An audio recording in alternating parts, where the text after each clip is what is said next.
Hello? Hello? Hello?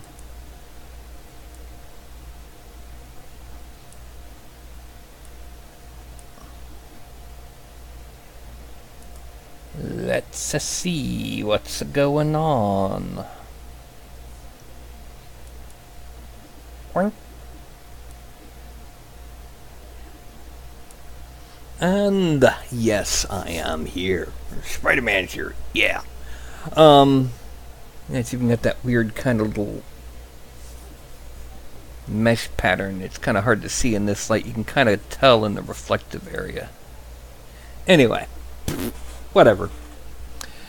And welcome. If you want to see the results of what happens when you have a player who wants to make a Pastafarian Warlock. Yes, I said Pastafarian. Oh well. Let's go ahead and wake people up.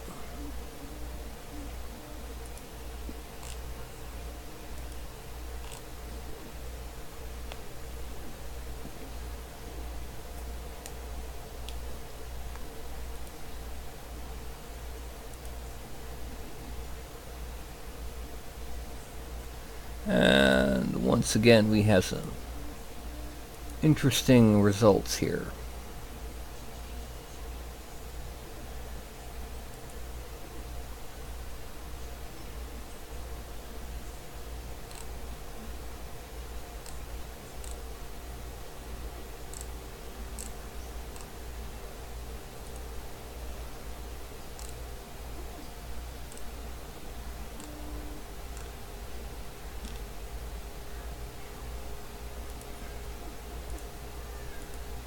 Hello.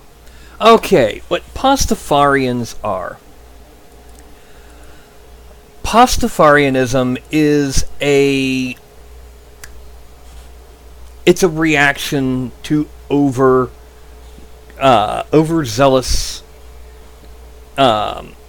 evangelical fundamentalism. Basically what they say is, if you can believe in a man in the sky telling who created everything, then I can believe in a flying spaghetti monster. Imagine a massive spaghetti with two meatballs and eyes and various noodles. And their holiest of holy days is Talk Like a Pirate Day. And they wear colanders on their heads doing their particular... yeah, that's Pastafarianism. One of the players in my Wednesday group is a celestial warlock whose pact is with the flying spaghetti monster. Yes. Oh, and she's a tiefling. Yes. And so tonight's sculpt will be her character. Oh. It's different, I'll tell you that. There's so many worse things that she could have chosen, thankfully. View large icons. I'm going to see if I can find this one picture that she sent. It's not in there. Is it in here? No. So we go back up to broadcast manager. New. View large icons. Nope, it's not in there. Where did I put it? I put it in there? No. Okay, give me just a second here before I switch to anything else. I've got to find the picture that she sent me. Now, it's only of her head, shoulders, and upper torso. So I pretty much have to, and she's even specifically said, make up everything else. So, yeah.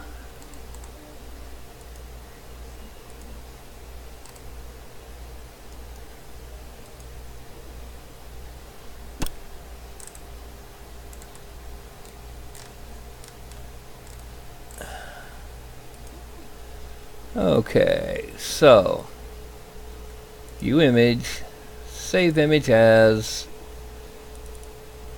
put it in there.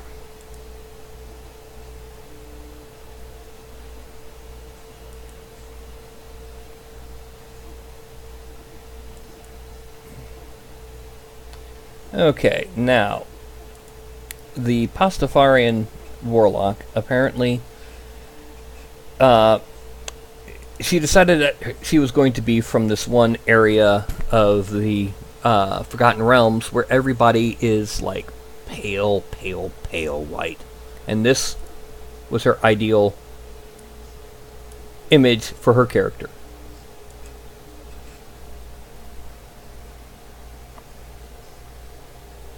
Yep. This, with a colander stuck on her head, she can't get it off, and she pretends to say that it's intentional, but late at night tries to get it off and it won't come off. But yeah, this is what she's wants the overall outfit to resemble. Ugh. Excuse me. So slightly poofy shoulders, wraps around the upper arms to sleeves, corset. I think there's a cloak. I can't tell. And it looks like her one of those. The skirt is actually pulled up to the hip by those brooches. I'm gonna probably have trousers, and probably a little bit higher than knee-high boots, and a staff with simply an orb with a gem in the middle of it on the top. Okay, so let's go ahead and remove this. And we're going to go ahead and kick on over. Ooh, look at that. To her. Now, before we can do anything with her, I have to go ahead and add on the tiefling horns. And again, this is for the male. Actually, we're going to have to use totally new horns, because those are going the wrong way for what she wanted. And just because, let me go ahead and pull up, there it is. There we go. Pull that up just so I can occasionally check on it. And it comes back down and around her ears. Okay. So we're going to export this just as a base to work from. Export. And I'm putting this under Broadcast Miniatures, New. And this will be Pastafarian Basic. Basic, not basic. Okay. Then, bling. Oh, looky there, it's 3D Studio Max. I'm going to File. Import. And then go to 3D Printing Home, Meshes, Resculpt Minis, Broadcast Miniatures, New, Pastafarian Basic. Now her horns are going to be more than just basic horns, because I also have to put a colander on them. So we're going to select her head, and invert the selection and hide all of those polygons. Hide selected. Whee! And we're going to change the base color to that. And then we come over here, turn off Show Frozen in Gray, and freeze the selected. What that does is, now when I go to click on it, nothing happens. You can't click on it. Now what I'm going to do is I'm going to make a line starting from inside the forehead, actually, and coming out.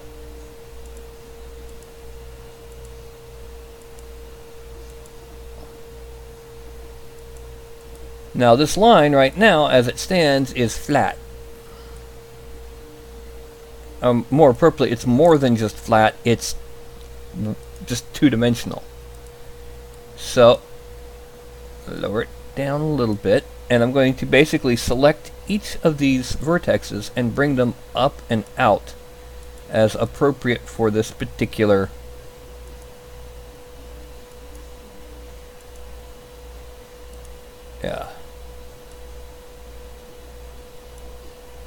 and then we're going to bring them down towards the ear.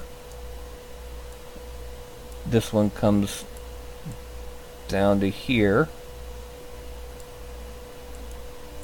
and this one will come down to there.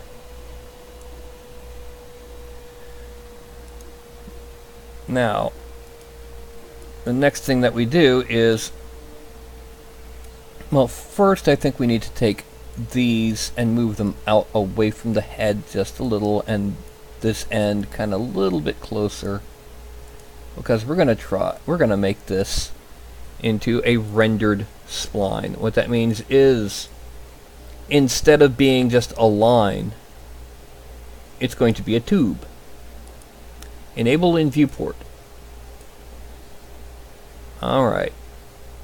Now, auto smooth threshold is going to be 80, so that it's all smooth. Now,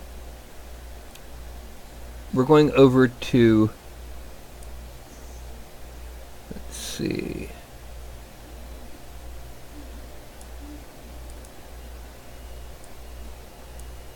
when it decides, we're going to make the sides 6. I'm going to make it a little bit thicker because it's thicker near the forehead.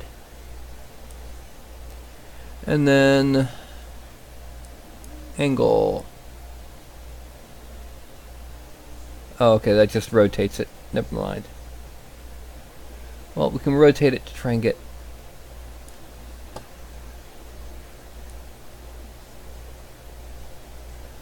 because of how we're going to handle this. Okay. Now,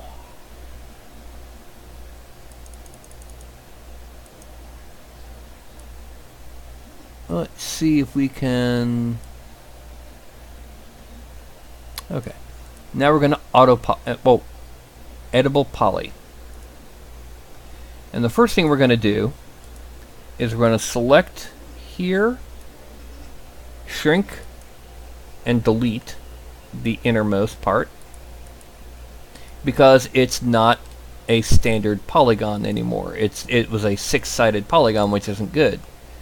So now we're going to chamfer this 0.0001. Okay. Then we select just the border, border, and we collapse it. Now we have a radial end. And guess what? We're going to do the same thing here, because when we look at the bottom here, edged faces, it's not radial. It's got a quad here, a triangle here, and a triangle here. We don't want that. We want it to be radial. Now we select it. We chamfer it at 0.001 again. Then we select it and collapse. And we have that radial ending. Now, the next thing we're going to do is we're going to loop and ring select. So now we have all of the circles involved. We're going to deselect the first two. And now when we shrink them, it's going to shrink independently instead of all as one big thing. And then one by one, we're going to deselect these circles.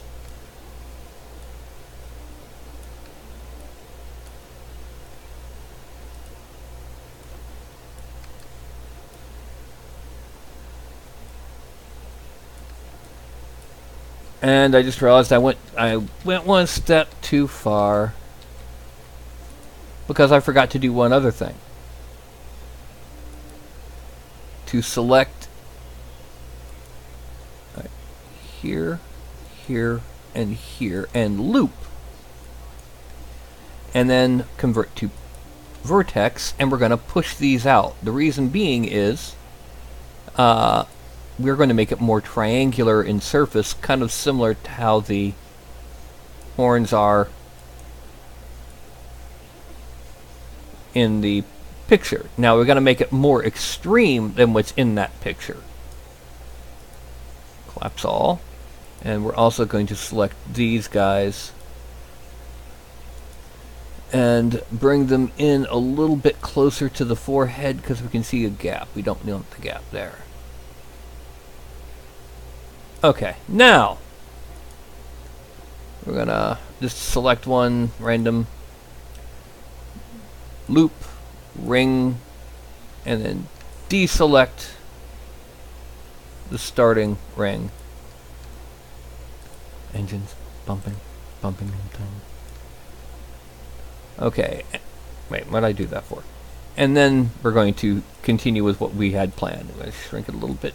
Actually, no, we need to deselect this group of edges there. And then we're going to shrink that a little bit and deselect these. Shrink it a little bit here. Deselect. Shrink it a little bit more. Deselect. Shrink it even more. Shrink. And then shrink. And the end result that we get, we have the horn tapering out as it leaves the forehead, which is how we wanted it to look. We're going to move some of these vertexes, however, because we want it to be a little bit more. Let's select that first and then grow. Oh, no, that's not what happens. That's not what happens. We select that one. And then we grow. Yeah, there we go. Grow. And we're going to bring it over just a little bit. That way. Because we want it to kind of blend in at the center. And that should be good for now. Now we're going to mesh smooth it. And let's see how it looks. Oh, no, that's not how we wanted it to look, because it's too round. So what we're going to do, we're going to go back to that, the three vertexes three edges we chose, loop, and yeah, it's going down the sides. We're going to chamfer them a little bit, not a lot, but not too much. We're going to give it just a bit of a curve. And now, when we mesh smooth, those ridges are quite clear.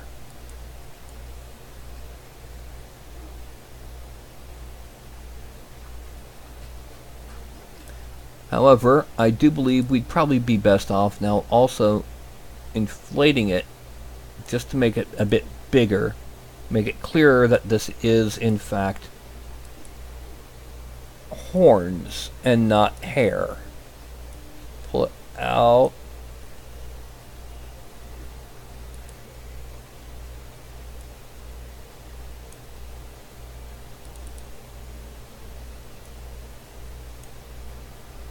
Okay, and there we go.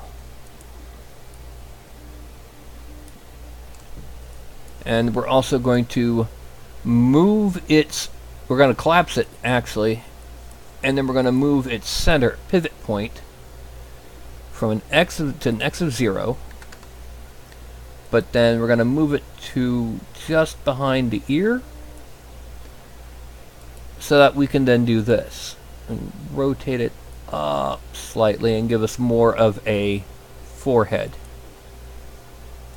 Now we mirror it in a copy.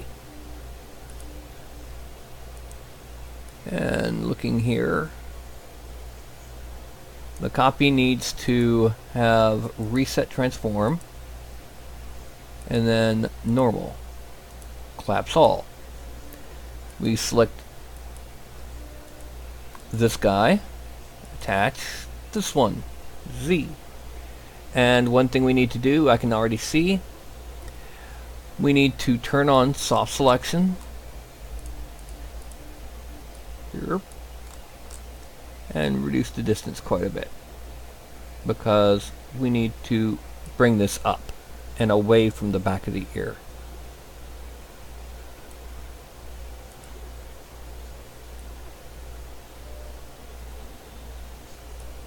Okay, there we go. Because we want it to have room for the elf-like ears that her character has.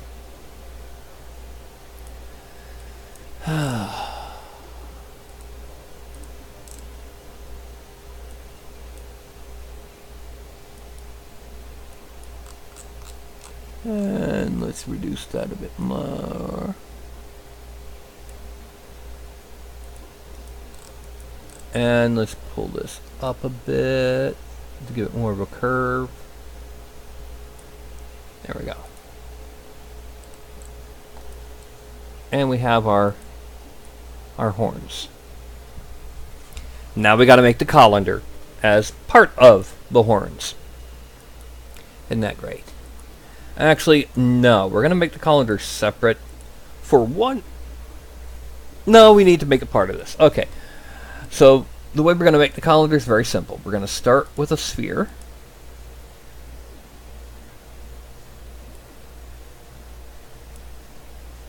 And peek in here. And hey Andy, hey TJ, hey Todd. Yes, all hail Flying Spaghetti Monster. Praise his noodly appendages. Wee. That's what causes that effect, you know. It's wee.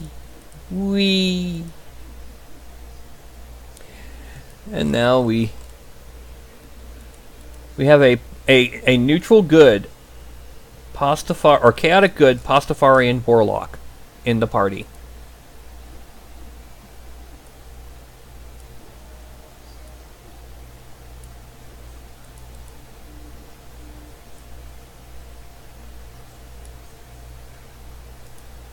Edible poly. Loop. Split. Select, delete.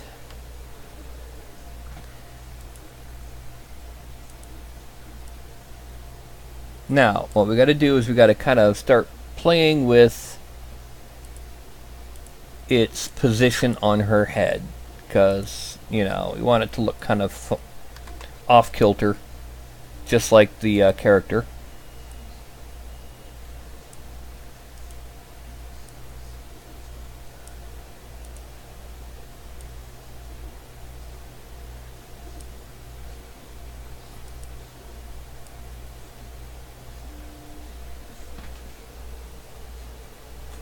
Yes, the colander is stuck on her horns.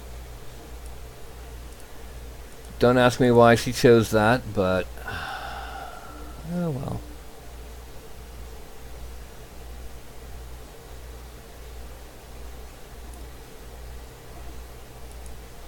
I think we need to make it a bit bigger to really get the message of that it's a colander.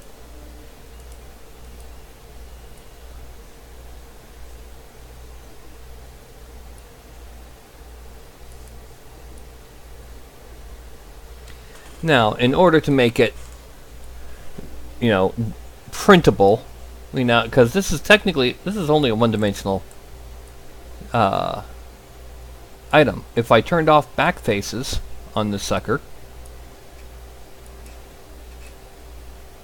you see it vanishes when we look on the inside, because it has only one face. So what we do is we go to shell. We don't want it that thick, and we don't want it that thick in that direction.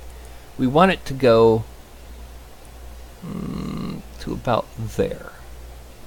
Thick enough that it will print,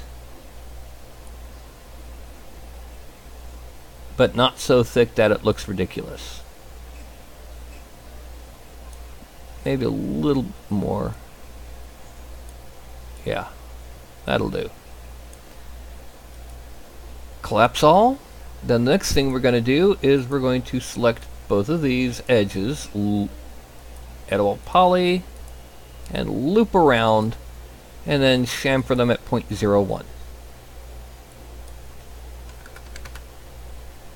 Okay, and then we're going to mesh smooth it. Collapse all. Then we're going to do one more thing weird. We're going to take this loop, and we're going to chamfer it pretty wide, actually. Not quite a millimeter, but about 0.4. Then ring and select it as.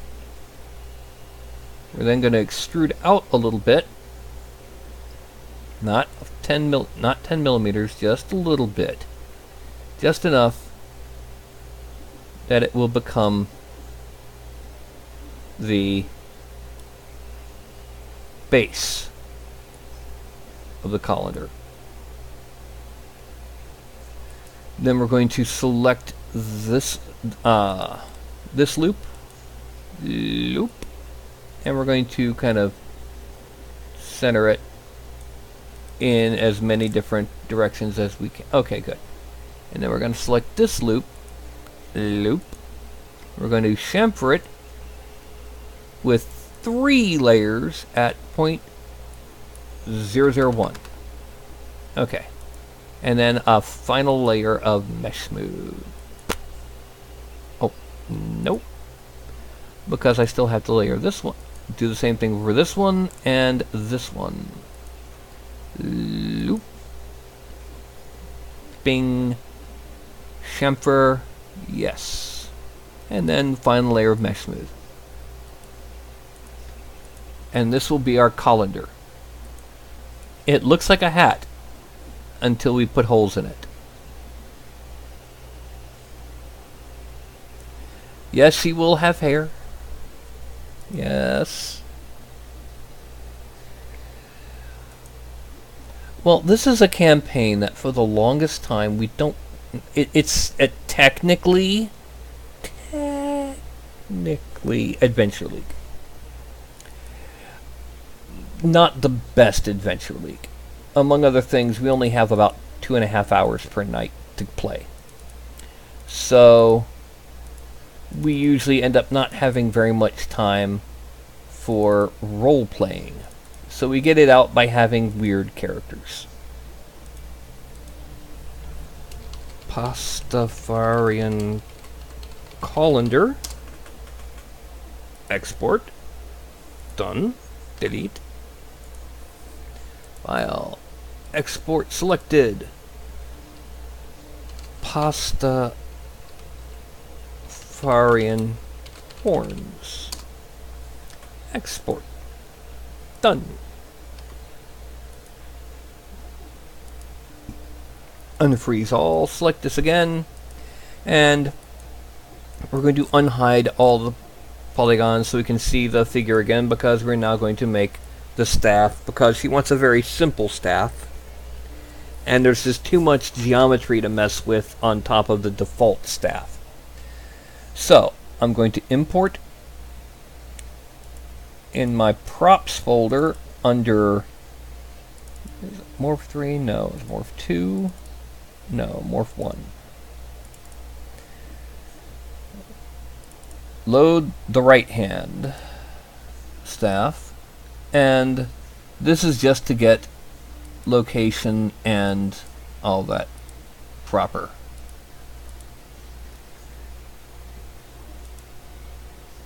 So it's 1313, 15.9. And approximate size too.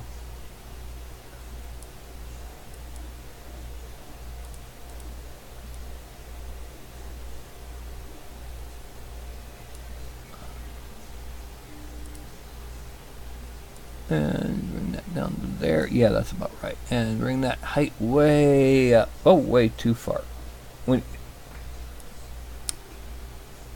And bring it up to about there. Oh, no, wait, it's still way too far. What the heck? There. Yeah. 1313, 15.9. That's 13. 1313, 15.9. Okay, we're going to drop this to 1. Height segment. No, let's make it 3. And 10 sides and 2 cap segments. Editable poly. Select those two and loop, and we give it a chamfer of 0.01. Then we're going to select the vertexes right here in the middle that are currently hidden by my head. Make them longer. You can see what's happening up there in the top view. We're making them closer to the ends. And then just going to give it a couple mesh smooths. This is just the base stick part. We'll worry about more detailing on that maybe. But now we got to put the orb, which there's really two ways to do the orb.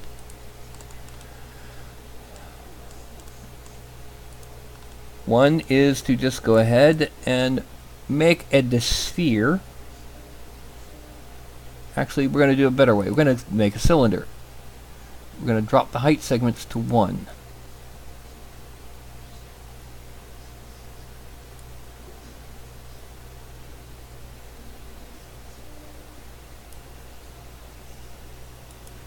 And then we're going to effect pivot only, center to object. And we're going to bring it up to 15.9.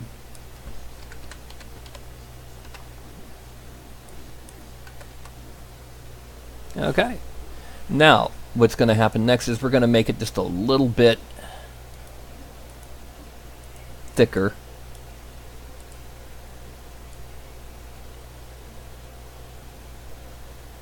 Now, we're going to select these. We're going to make them a little bit narrower.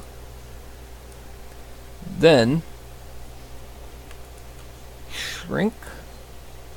We're going to extrude to about there. And shrink it just a little. And then we're going to select only the center parts, and we're going to make them go out a little bit.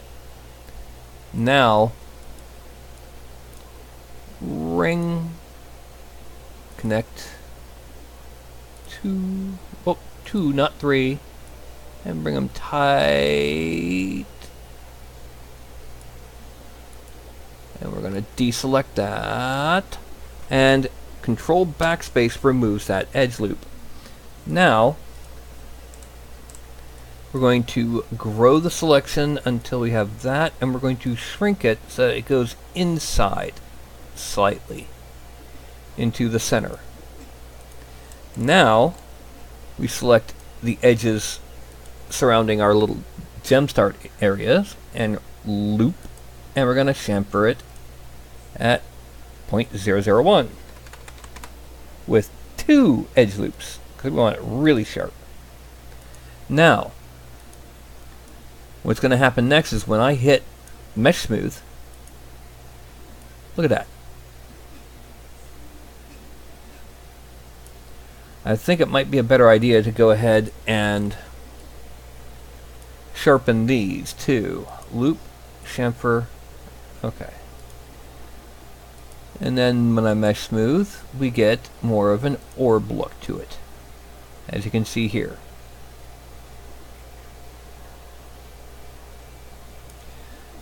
One other thing we can do, we're going to select all of these, we're going to connect it, but only by 1, and we're going to grow that 1. There we go, that's exactly the look I was looking for. And then we can add on extra bits and pieces as well onto that when it comes time to start sculpting. Collapse all. And we're going to select both of these. Let's make them blue just so that we can see them. File. Export. Oh, wait a minute. This needs another layer of Mesh Smooth. Yeah, there we go. File. Export selected. Pastafarian. I'm an idiot. I'm an idiot.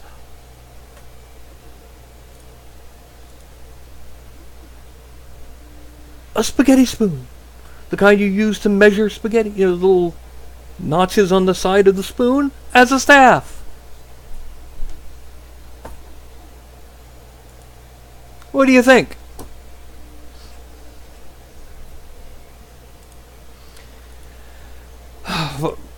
Pardon me for a second. I got to do a really quick Google image search.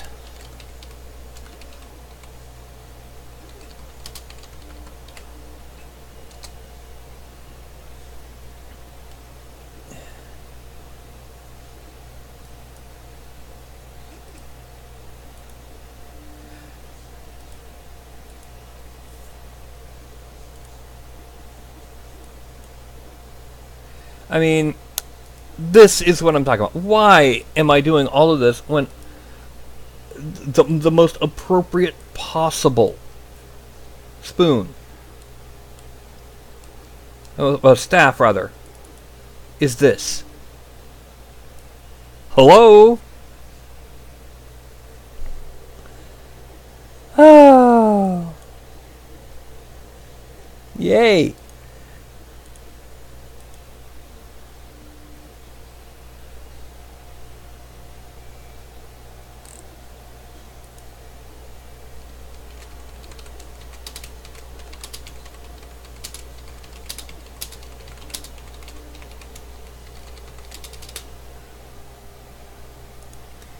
And let me just double check with her to make sure she likes the idea.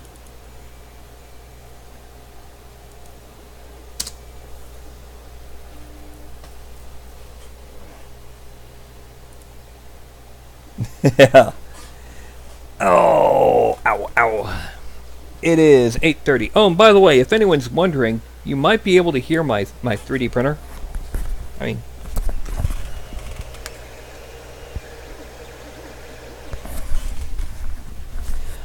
I'm printing some horses on my CR10, the kind that are split in half. You put them together, there's a hole halfway down, and you just take your miniature and set it on that hole to represent that you're riding.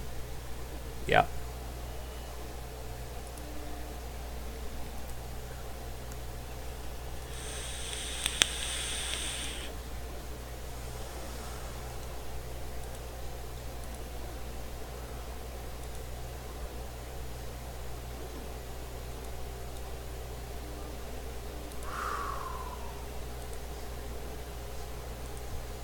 But yeah, I mean, we're making a Pastafarian.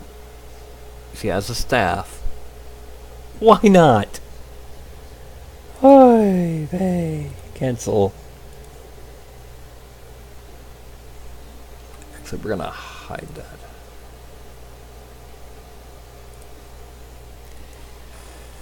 Hi.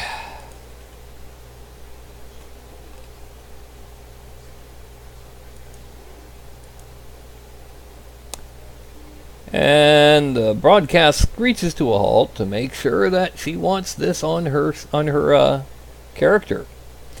While we're waiting, how about a brief discussion on miniatures and gaming and how they came about? I mean, everyone knows that D&D started off as a supplement for a medieval war game that used miniatures. But do you know what the first game that used miniatures was? As in a war game with figures? It was actually invented by was it Jules Verne or H.G. Wells? It was one of the steampunk era sci-fi authors. I think it was H.G. Wells. But created a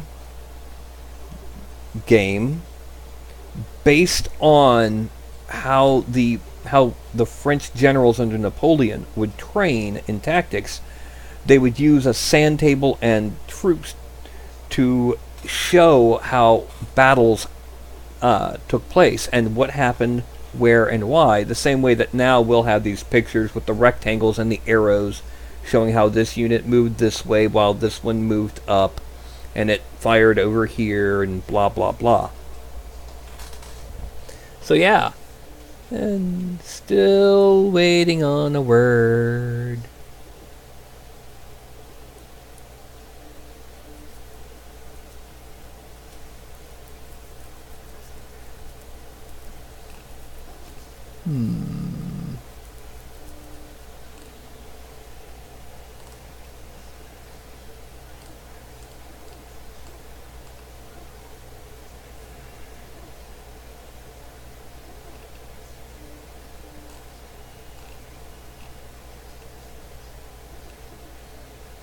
And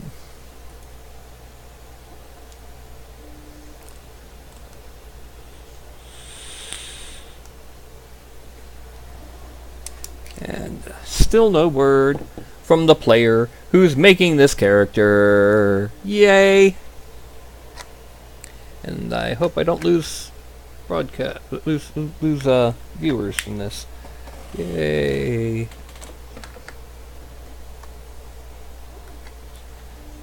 Batteries. Always have spares. Always, always, always.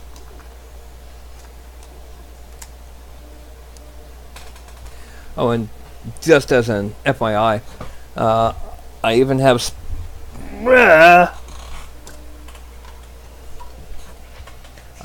spare batteries for my broadcast lights. And that's a lot of batteries.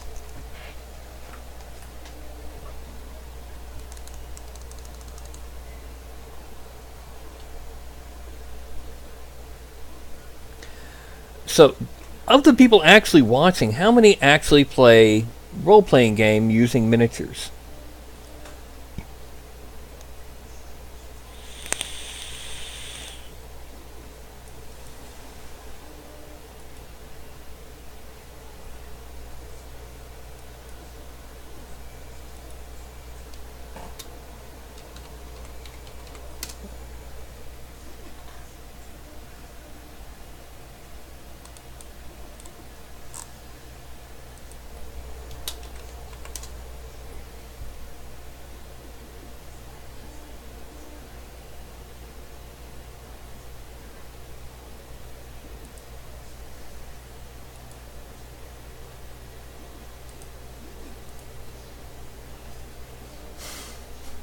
Excellent. Yeah, I mean, I don't have the miniature I sculpted on Tuesday. I printed her, primed her, and passed her on to the player who plays her. But I owe her a second print. When I was removing the supports, I also removed her right pointy ear. Oops.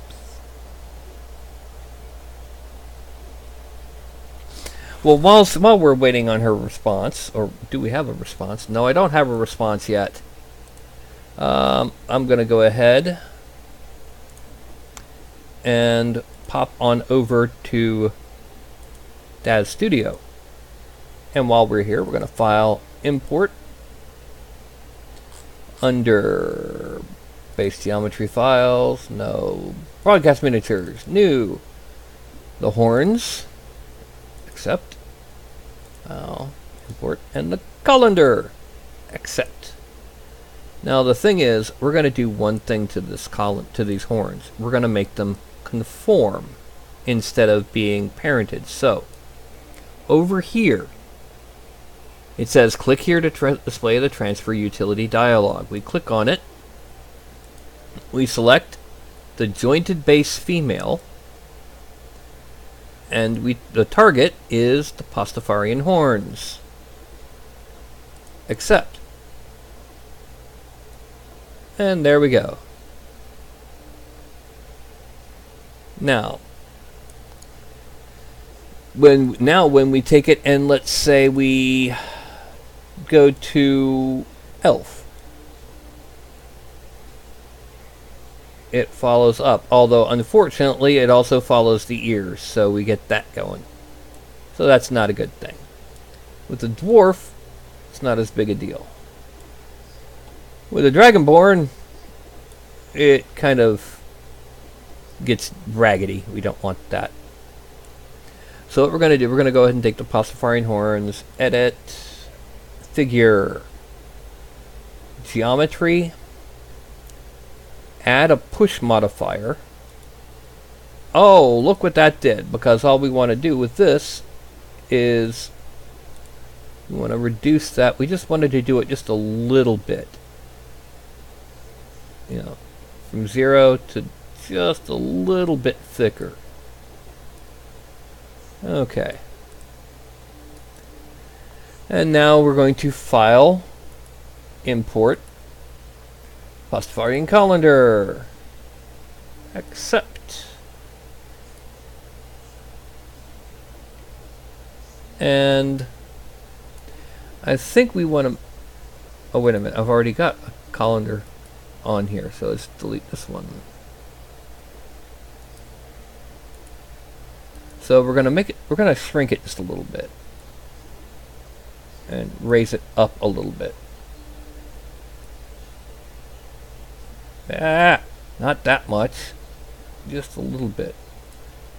So it's clear that it's stuck on the horns and not on the head or the hair.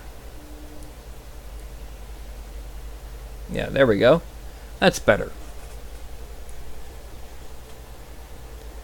And again, while we're waiting, let me go ahead and one last check to see.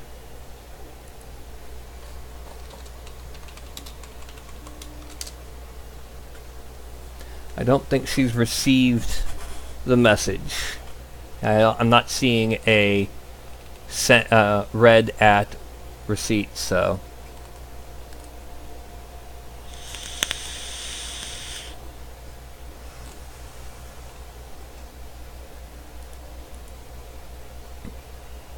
Let me go ahead and change this to 480 automatic.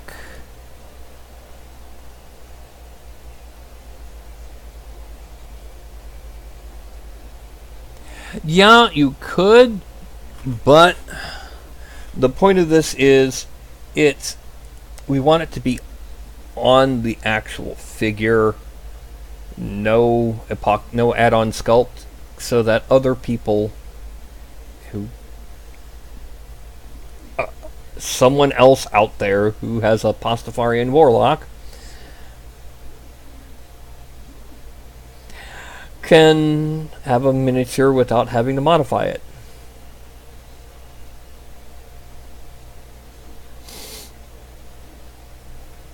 As I've mentioned,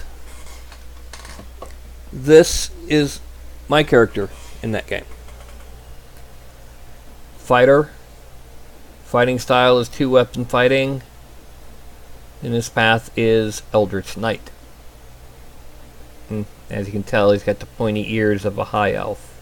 He's got anime ears. And I suddenly have something itching.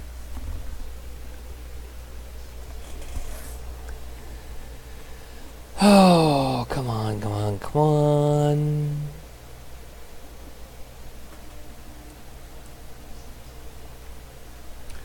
So,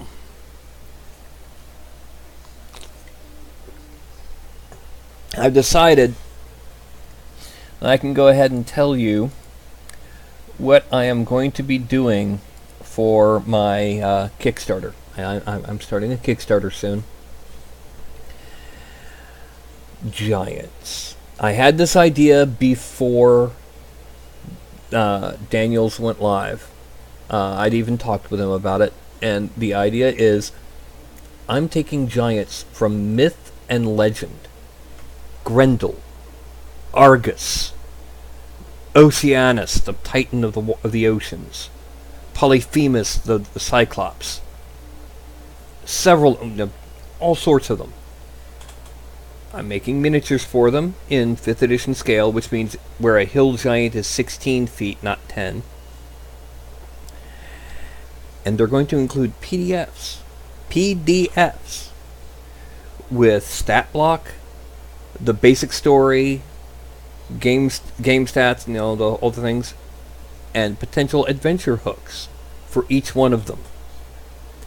So, like, for Grendel, one of the adventure hooks is, he hates the noise of civilization and partying, but an innkeeper has managed to get a...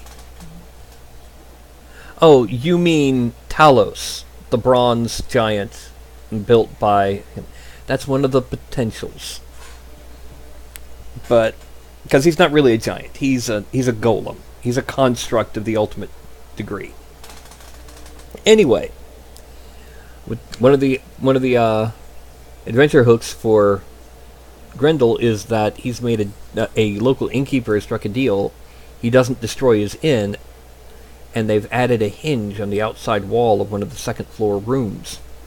So Grendel just opens up the room, reaches in, grabs a guy.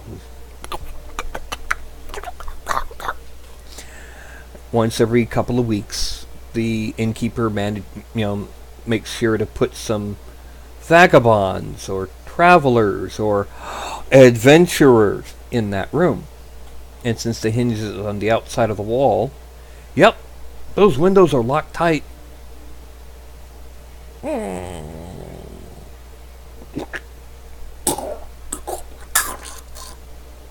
Yep. But yeah, there's going to be several giants, full PDF game stats and everything for them. They may not necessarily fit exactly in most game worlds, but I've done my best. For example, Grendel in the story of Beowulf is a descendant of Cain. And he has the mark of Cain, which makes him immune to weapons, because none may strike him down. Well, this Grendel is half troll, half giant. And he's got fiendish blood, which gives him resistance to certain physical attacks. It also reduces his regeneration. It's slower. It's for light injuries, it's the same speed, but once he hits half damage, he no longer regenerates. Now, he can regrow a lost limb, but instead of happening overnight like it is for a troll, it takes several weeks. He also has one huge, massive, muscled, burly arm, and one long, skinny, taloned, withered hand, both of which do the same damage, but this one does bludgeoning and this one does slashing. I've also pulled up Tharagut from the Horn of Roland. Ooh, let's see, did she respond? No, she didn't respond. That was somebody else. But in general, it's the miniatures. The miniatures will be set up so that they will have, various slide and lock joints for, slide on, print the arm separate, print the leg separate, print the base separate. But they will have two versions. One will be intended for printing on an FDM printer, like the CR10 or the Ender 3. The other will have hollowed out and empty spots intended for printing on a resin printer. So yay! This is basically, I'm basically trying to do what I can to fit legend and myth into your typical D&D world. Farragut, for example, was from the Horn of Roland. He was descendant of Goliath. Yes, they did that a lot in the Middle Ages. Who worked for the Saracens. And he had control over this one strategic town. And in the story, Roland fought him, and when they fought all day, knocking each other's armor off, and then they slept at night. And then on the second day, they fought and fought and fought and fought, and nothing worked. And they couldn't get past each other's defenses, and they slept.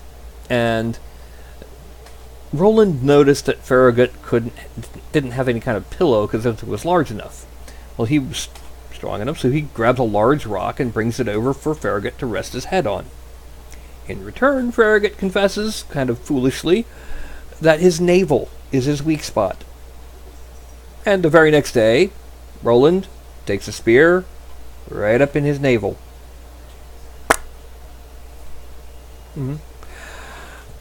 So,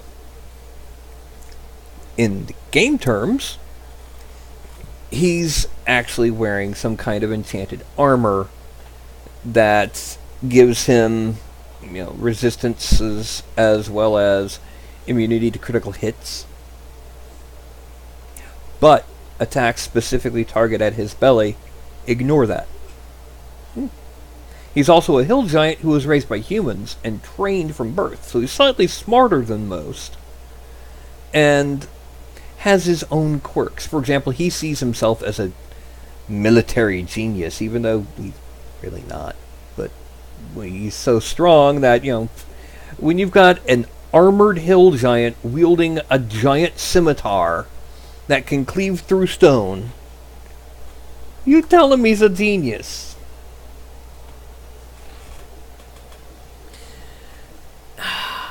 Still no word on the Pastafarian staff.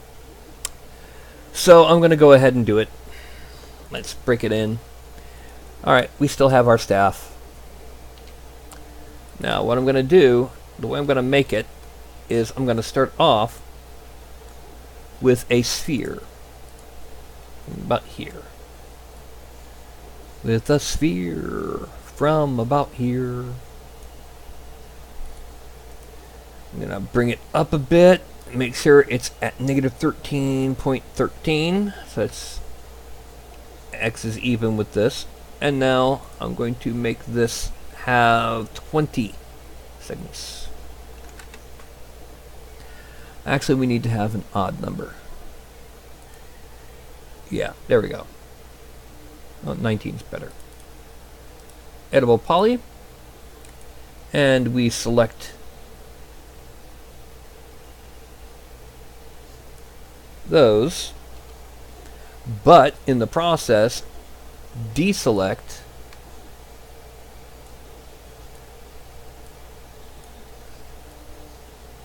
those, so that we now have our basic prongs. I'm also going to deselect that. We are now going to select these three. Actually, no, a better way to do it. We're going to do an FFD 3x3. This is something that's kind of unique to 3D Studio Max, and it will enable us to stretch it back to there. And then by selecting just this one, we can lift it up a little and narrow it just a little. Now we collapse it and we select all of these. We bring them down just a little and we use what's called skew, which changes what angle they're at. Unfortunately, we got to make sure that we're skewing on the correct angle. 90. No. There we go. Way too much, but yeah, there we go. Collapse all. And here is our basic shape for our staff head, but now we take it and we shrink it this way. We then reset transform so that we can get other things proper. We also go ahead and now we do a shell. Nothing on the inside. We don't want it to go any bigger on the inside. We want it entirely to come out.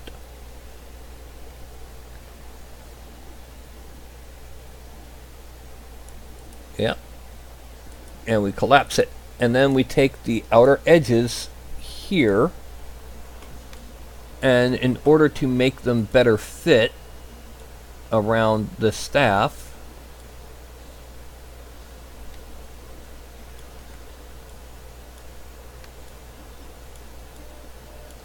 we bring them up and up. There we go. And that makes it fit around, well, almost fit around the... We now take this, we're going to select that polygon, that vertex. Yeah, there we go. And we're going to use soft selection. And I'm going to shrink it down to almost nothing and then slowly bring it up. Okay. Now we bring it up until it's inside the there we go. Next thing that we do, we select all of the edges that we need to select. Well, actually we need to make it edible poly.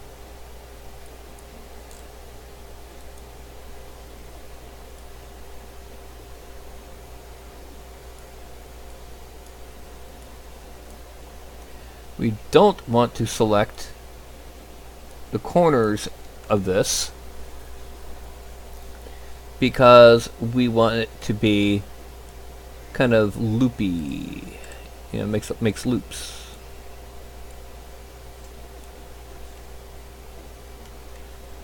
Alright, what am I doing that for? It's here.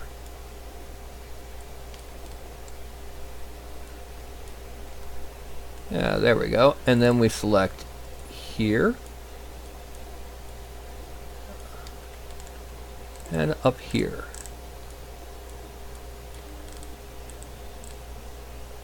Okay. And then we chamfer it at 0.001.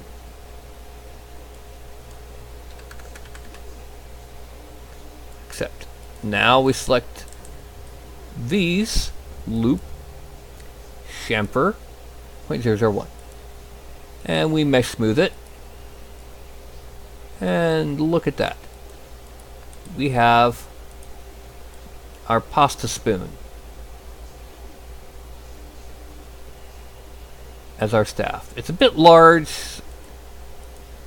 We can narrow it a bit. That's about right.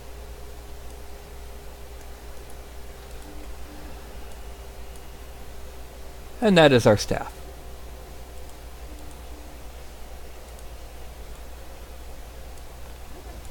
Whee! So now we file, export selected, Pastafarian staff. Export. Done. Yay! And we cut back to Daz Studio. Now, what we're going to do here, we're going to go ahead. Oh wow, it's already 9 o'clock. We gotta get going. This is going to be a late night. We're going to load in a wizard staff in the right hand, and then delete it again. File, import, Pastafarian staff, accept, and then we're going to, oh that's right, we got to change the hand, fem right hand. Okay, there we go. We're going to parent the staff to the hand. Oh, wait a minute. No, we got to go to the back. Back view. Select the staff. Click. And we have to maneuver it so it's better fitting into the hand.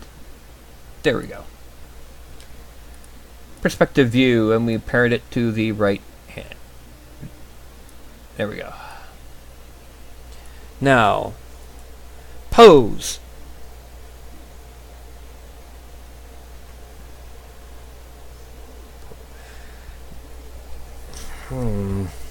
Okay. Let's go ahead. Let's start looking to see if I have some. Let's see what happens if I give her this pose. And then go back to the fem right hand.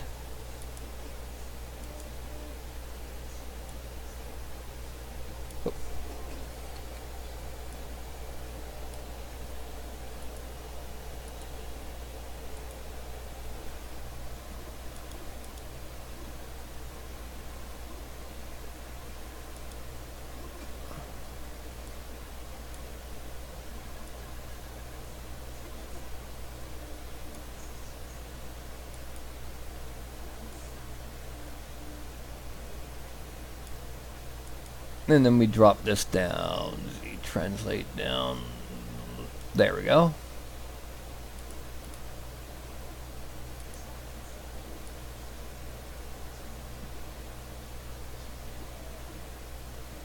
And the next thing that we're going to do is load in a base. Import bases. It's going to be a cobblestone base because most of the campaign is going to take place in the city. In the city.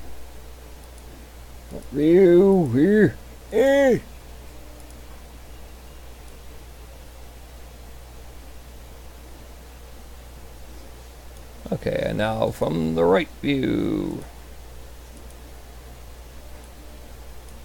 Bring it forward just a little bit. Perspective view.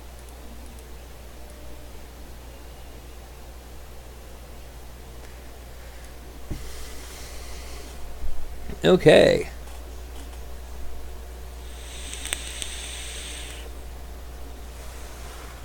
One last thing to do. It's going to be in clothing. Femme skirt. Tunic bottom, as we say.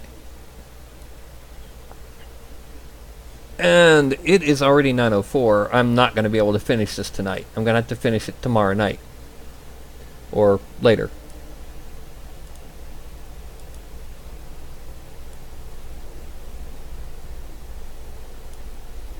So, there's no way I can get it done in tonight's broadcast, not with everything else I have left to do. So I'm probably going to go ahead and broadcast again tomorrow night and do the actual finishing up of this character. But yeah, we're looking at this girl standing like this. Oh, I know what else I forgot. Well, before I do anything else, I forgot to load in a tail. Now, it's starting off as a thick lizard tail, but that's okay, because one of the options for it is to make it thinner. And then I drop it down. And then I bend it.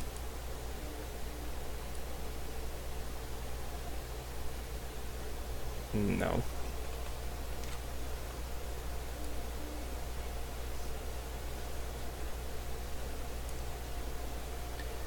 Let's start with tail 1.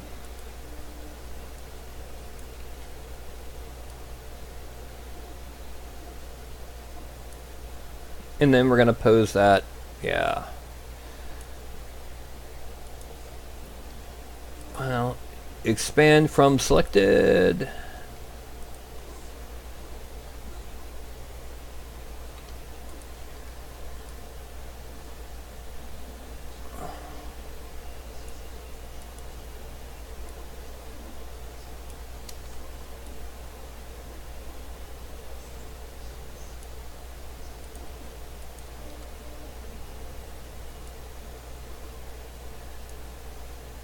And then we're going to select 2, 3, and 4, and we're going to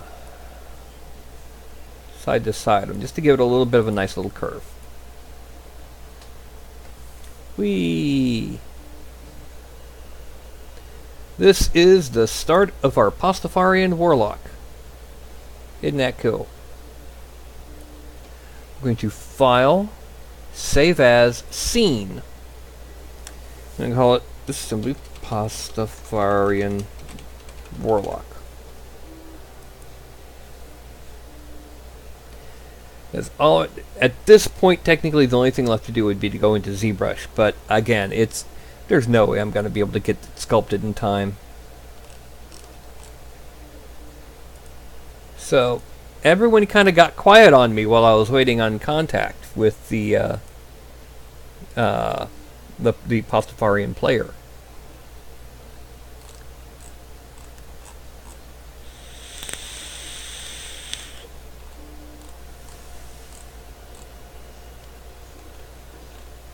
Is everything okay? Ah. And no, TJ, it's simple fact that I spent most of today doing some pretty heavy manual labor, and I'm just blah, blah, blah. So yeah, painting, that's something else I gotta do. Oh. And speaking of painting, I now have enough paints to fill up the entirety of my 2 racks. Get back. Yeah, there we go.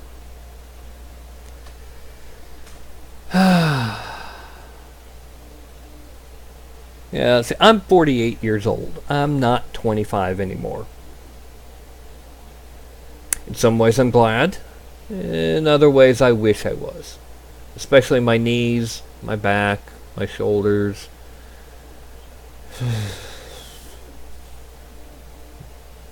I kind of like the badger stripe though. You know, the 2 little white stripes here.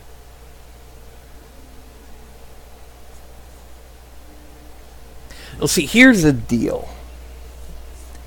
Age 25 is the only point in your entire life where you are no longer growing, but have yet to start aging.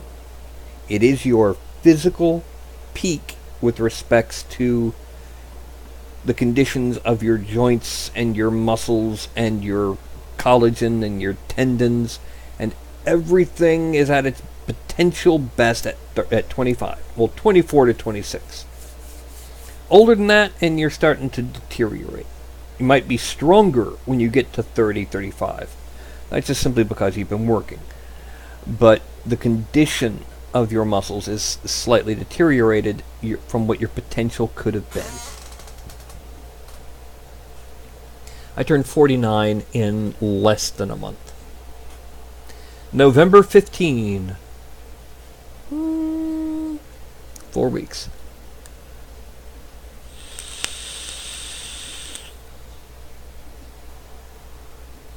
I was supposed to be born on Halloween, but I was born late.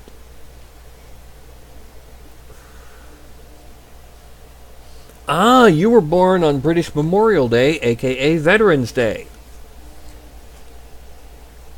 And the day after the birthday of the United States Marine Corps. Bum bum bum bum bum bum bum bum bum bum bum bum bum bum bum bum. Bum bum bum bum bum bum bum bum bum bum bum bum bum bum bum bum.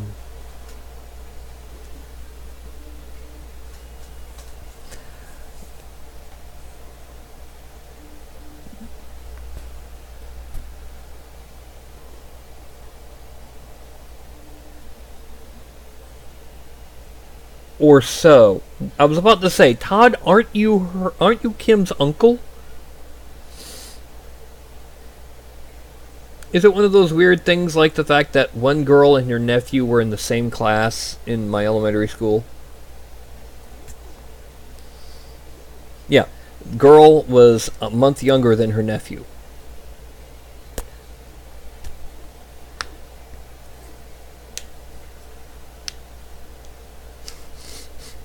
Hey, Todd, it's okay. When you get older, you got the gray. It's the dignity. Yeah, it's okay. So, how many years have you been celebrating the anniversary of your 27th birthday? Anyway. But yeah, I've got so much going on right now. Oh.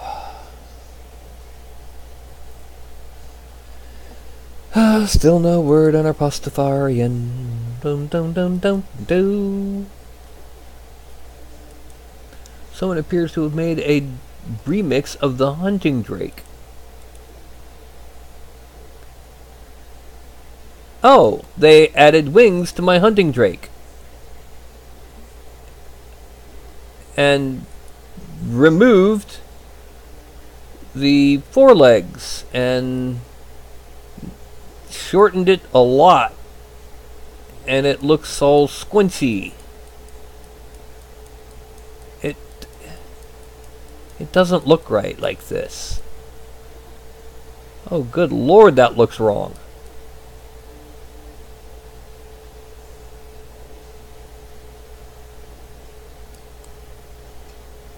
Me. That's a personal opinion. Yeah, somebody remixed my Hunting Drake. Well, my CR10 is currently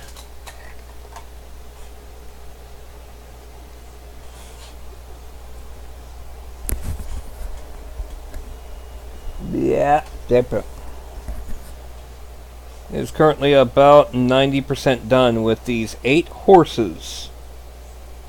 You've seen those horses. They've got the little platform in the belly so that you can take an existing miniature and it sits right in.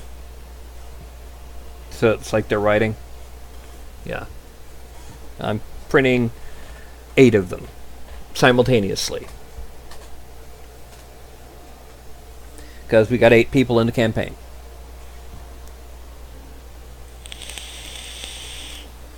Oh, it's right there in the Thingiverse.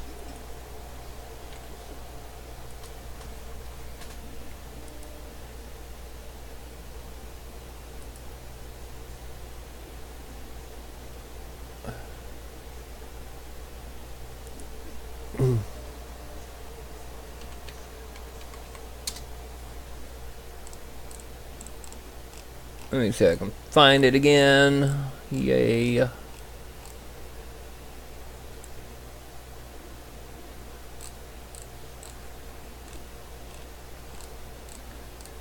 There's one that shows up that was stolen from the guy who designed them and re-uploaded. But the base set includes not just the horse, but also like all sorts of bizarre, weird other mounts, including, you know, bear, riding dog, wolf,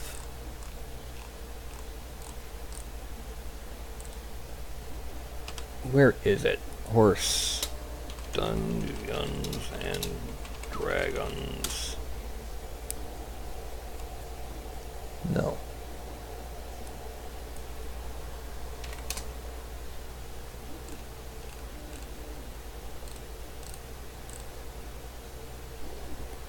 Excuse me. Hiccups and burps. Horse.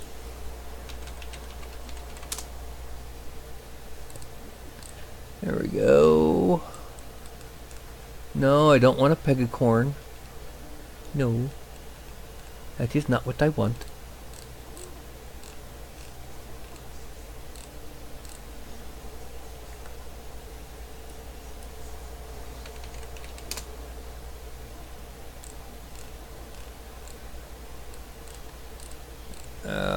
How is a bolt rifle ending up in a search for mounts and miniatures? It was a full-size daggone bolt rifle. How is it showing up for miniatures? Scroll, scroll, scroll. Scrolly, scrolly, scroll. No, no, no, no, no. It wouldn't be this far down because it was pretty daggone popular.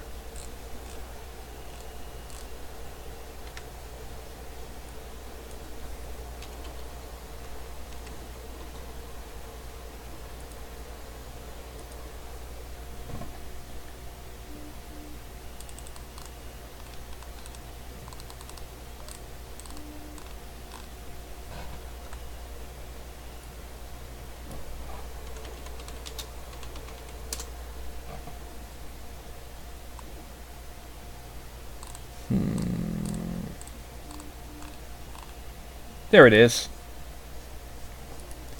And this is what we're looking for. Yeah. That's the link. The Devin Jones, yeah. You got the bear, the wolf, the lion, the unusually small rhinoceros, the horse, the unicorn, the boar, and the tiger.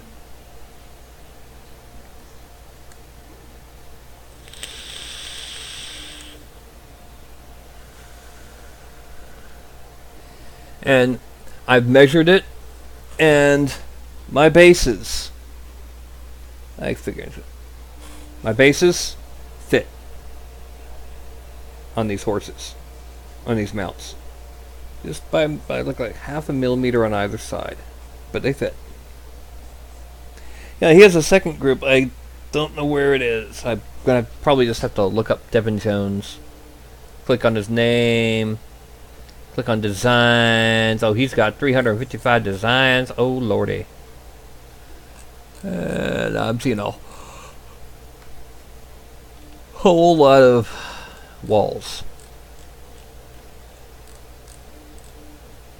Oh, here it is. Mounts set 2, which includes elephant for one normal size rider, an elephant for a size large rider, a camel, an undead horse, and then a big cat, a hyena, and a couple dogs for size smalls. Yeah.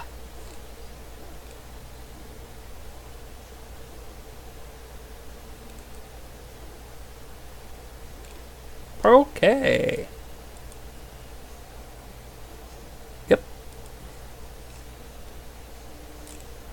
And one of the things that he does is he scales them. Well, he not scales them, but he has them set up so you can either print them in a single piece standing up, or they're cut in half so you can print them without any supports except directly under the legs, which is very minimal support. And that way's actually better because those legs will then have the layer lines running up and down the legs, so that they've got, like how wood is stronger this way than this way. It'll be stronger because if they were like this, they'd snap in a heartbeat. And everyone say hello to Carlton. Yeah.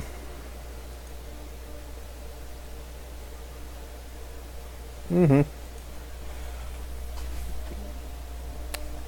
So, what you gonna do? Well, what you gonna do? He's gonna turn upside down on my hand. That's what he's gonna do.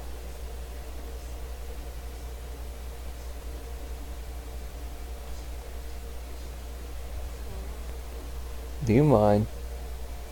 Yeah, he wants his snuggles.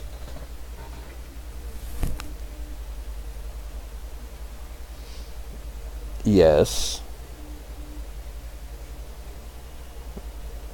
Do you mind? Can I put you down now? Can I put you down? No.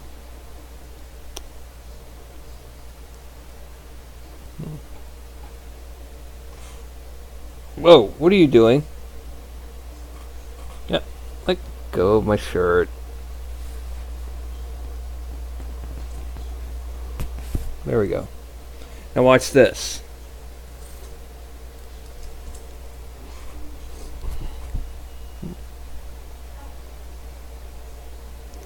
I pet his belly. And he goes to give me kitty kisses.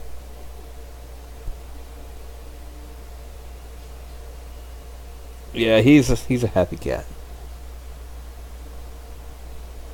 What's he doing, huh? What's he doing?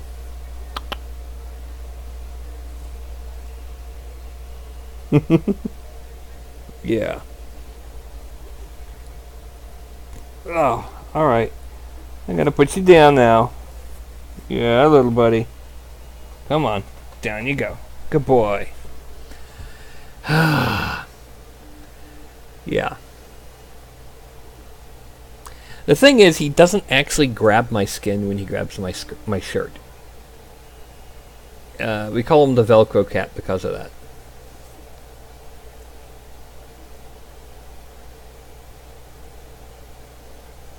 And Mark, his name is Carlton. See, what happened was, I have 2 black cats. One of them doesn't really come in here that often while I'm broadcasting. He's got a red collar, but is otherwise identical.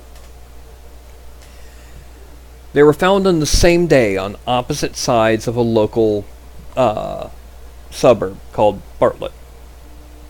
Ralph was found underneath a house, dry and happy, having ignored the massive thunderstorms that had been coming through for the past week.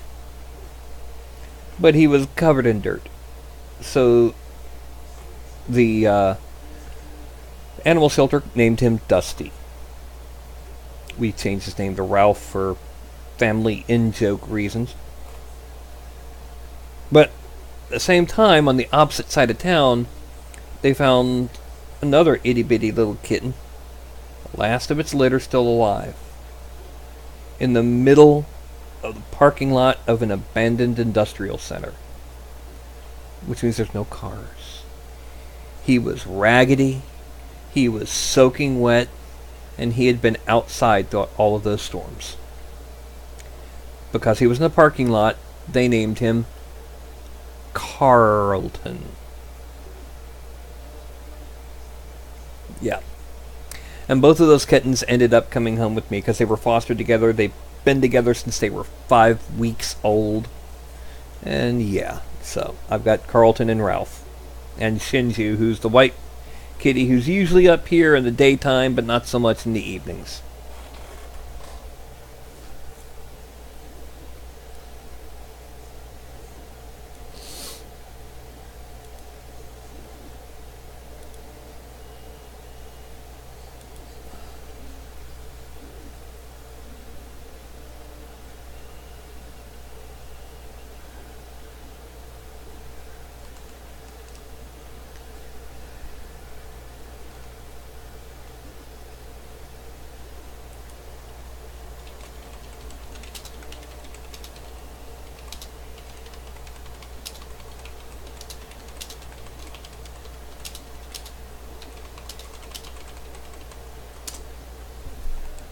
Okay.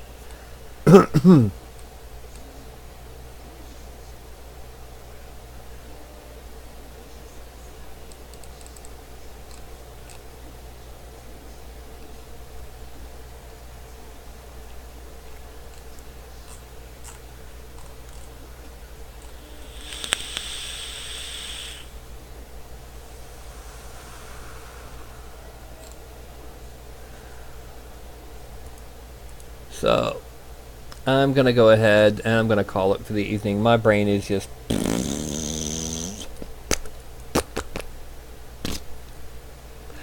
So, by tomorrow night I should have gotten word back on a yay or nay on the spoon staff. So, I will be working on doing it one way or the other.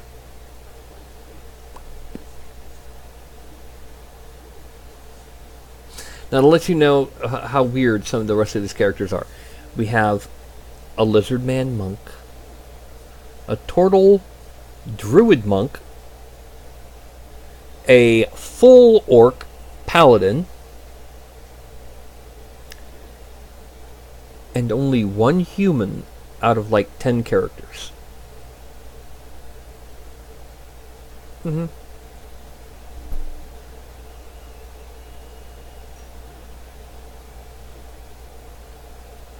Alrighty, Andy, Kim, Mark, TJ, Todd, anyone else that happens to be watching and not talking, I will be seeing y'all in less than 24 hours, I guess. I'm going to do the usual bit of I have my hand up here and I'm going to count down. And then when I get to 1, I'm going to go bye-bye.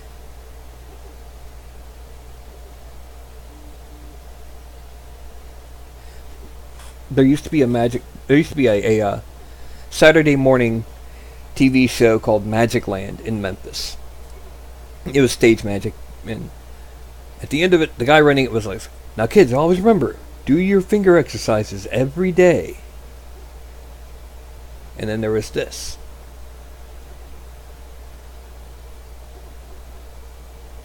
Now I'm sure you can do this, can't you? It'll help build that dexterity.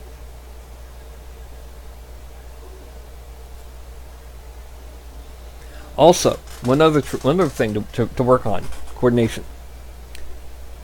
Start with your fingers, touching. Raise them up to about here, and then have them go in opposite directions. Not the same direction, opposite directions. And then backwards the opposite direction. Whoops, sorry. See if you can do that. Do it right now. Just a little.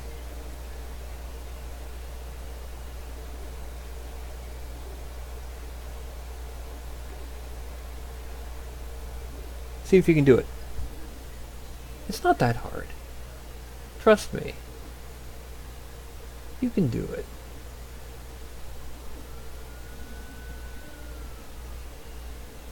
And if you can't, your kids probably can. Well, Kim, Todd, Andy, Mark, TJ, can you do it? You just come back with your left hand and forward with your right. That's all there is to it.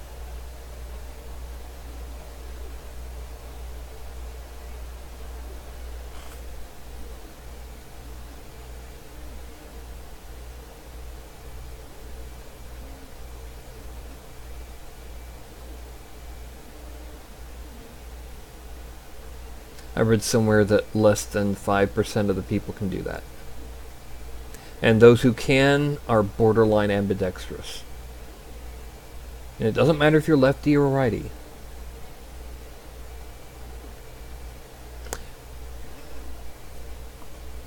The hand's full. I buy it. What about you, Todd, Kim? Can y'all do it? Come on, it's just...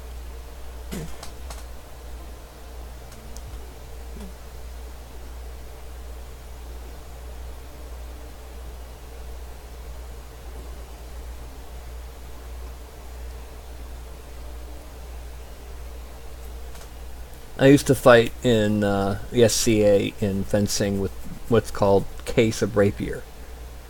Pair of rapiers.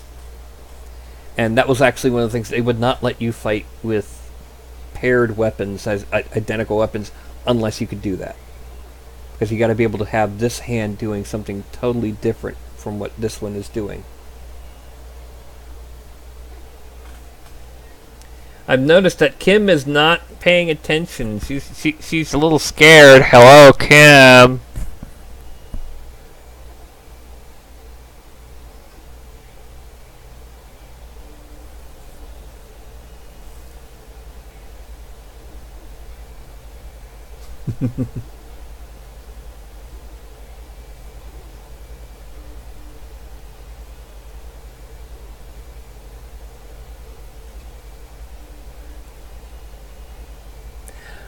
I did it in front of my gaming group, and one of the fellow players looked at me and goes, "Witchcraft." Anyway, this is my hand. When it gets to this, I go bye-bye. Alright, well, y'all take care of yourselves, and I will be back tomorrow night.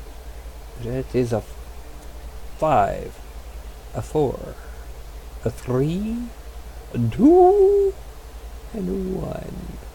Bye-bye.